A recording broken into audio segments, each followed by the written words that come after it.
Coming up on today's Chiefs Report, Week 1 OTAs is in the books as the Chiefs had 3 practices this week. We're going to take a look at some winners and losers from this week's practices, plus some notable takeaways overall.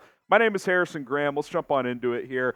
First guy here, Xavier Worthy. I got to put him in the loser category. And remember, disclaimer, it's OTAs. None of this is catastrophic unless there's some season-ending injury or something like that. But he did tweak his hamstring. For sure didn't practice on Wednesday. Unclear how much he did the first 2 days or when exactly that hamstring tweak took place.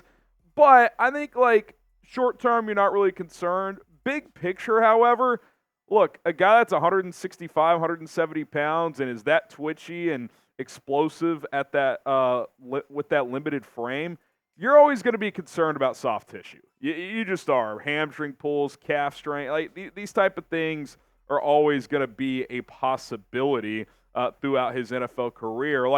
And that's why I've always thought, could he be the next Tyreek Hill? I think he's more of like a Deshaun Jackson, just kind of a straight burner. Tyreek Hill is more stocky and can do some different things. So I'm not panicking. It's not a huge deal, but, with how twitchy he is and how thin he is, there's always going to be a possibility, especially with those hamstrings, to flare up. So just something to be aware of and to monitor as we track his career and his rookie season.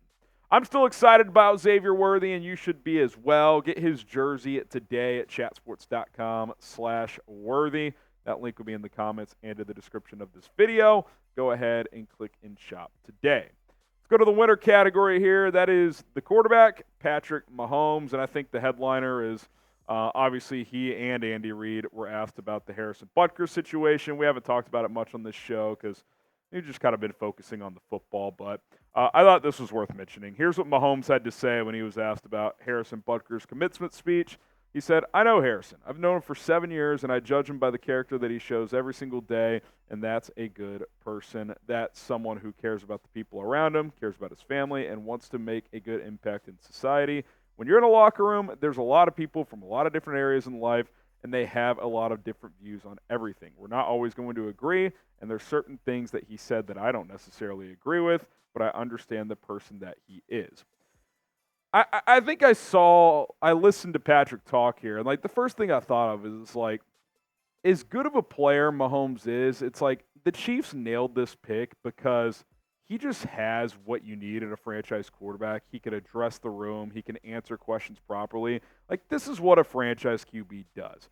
And yeah, he went on to say, there's things he said I flat out don't agree with. But he's the quarterback of a team trying to win a lot of games. If he went up there and was like, man, everything he said was bullshit, this and that, and started a problem, that only extends the publicity around this, the negativity around this. Instead, he's like, hey, man, look, he's entitled to his opinions. I've got mine. I don't really agree with what he said, but he's entitled to it, and I've been around the guy for almost a decade, and I know what his character is. That's what a franchise guy does. Andy Reid, similar sentiments, said, hey, we don't have to always agree. Everybody's entitled to an opinion, yada, yada, yada. I think that could be true. Two things could be true. You could defend your guy, and you could also say, yeah, I don't really agree with it, but that's his beliefs, and that is what it is. And look, for the record, I don't really believe with what he said, and I don't think certain messages should be, feeling like they're forced onto people. I'm not saying that's what Butker's intent was, but Mahomes handled this well. Andy Reid handled this well. This is why the Chiefs are what they are, because they're a well-run organization with really good leadership in place. And I thought the way they answered those questions isn't going to necessarily put this to rest. It's still going to be a talking point out there online, but I think they handled it about as good as they could have. Subscribe to the channel if you're happy to have number 15, Patrick Mahomes, as your quarterback. Hit that sub button. We also publish videos just about every single day for free. So show support. We appreciate all of you. Another winner here, that is Rashee Rice. In a time he needs to be a winner here. It's been a rough offseason here. Good to see him in attendance. Obviously a very good move. We talked about earlier in the week when Adam Schefter reported he's there, he's practicing. It's yeah, no shit. He needs to get back to focusing on football here.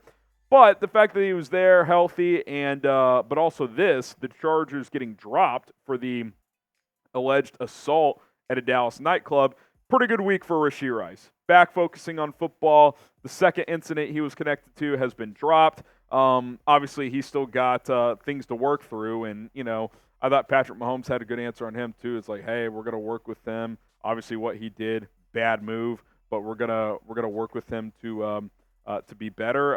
Again, showing that leadership, but hopefully Rashee Rice can learn from a tumultuous couple of months and get back on the right track moving forward.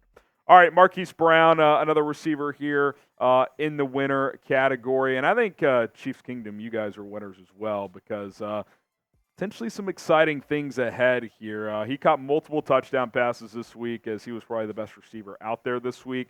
And a bigger theme could be emerging, the return of the vertical passing game. Mahomes saying this when asked about the deep ball. He said, I think y'all saw today we tried to throw a few more deep passes, get back to the deep game and stuff like that. We've done a great job of mastering the intermediate and short stuff, but we want to get back to having that part of the offense as well.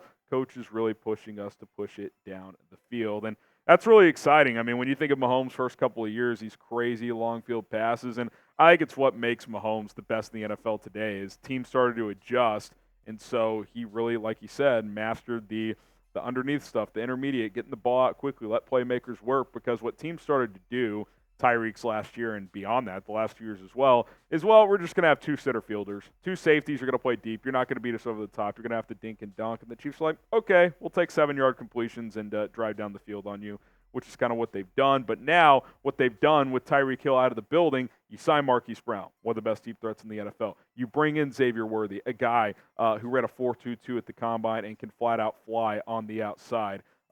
They want to bring the explosive plays back into the arsenal, and you've got two dudes that can flat out do it. So I would expect to see more deep shots this year. Obviously, if teams take that away, they'll continue to throw underneath and take those, 6 to 10 yard plays, which, hey, that's last time I checked, it's 10 yards to get a first down. So if you're getting 5, 6, 7 yard completions consistently, you're going to move the chains pretty consistently. But it's fun. It's fun to think about. There's a clip on social media where Mahomes launches one to Marquise Brown, who just burns the Chiefs secondary for an easy touchdown. If you're excited about the deep ball returning to the Chiefs offense, type me down in the comments below. I certainly am, and you guys should be too. Guess what? Another receiver and a loser. Kadarius Tony. He was one of 6 guys absent, at least on Wednesday, which was the only day open to the media. Unclear Monday, Tuesday. Clyde Edwards-Helaire, Travis Kelce, who reportedly was there at least on Monday. He wasn't there Wednesday. Kadarius Tony, Joe Thuney, Chris Jones, Isaiah Buggs, the defensive tackle. Now, before I get into what I'm about to say, I'm not sure why Tony was absent. Could have been an excused absence. Could have been a personal thing that the Chiefs allowed, whatever. And again, it is voluntary. They're not required to be there per the CBA. However, Kadarius Tony is entering the biggest year of his career, coming off a disastrous 2023 when he couldn't catch the ball, when he had no explosive plays virtually. Like, I just do wonder, especially with, I don't know, some of the, questionable things character-wise that have been floated out there. Like, does he know what's at stake? Like, is he locked in? Is he ready to push himself this summer and be a part of this team or not? Because you went out and drafted Xavier Worthy. You brought in Marquise Brown. Like, the Chiefs don't need you, Kadarius Tony, but I think you need the Chiefs, because if not here, where's it going to work?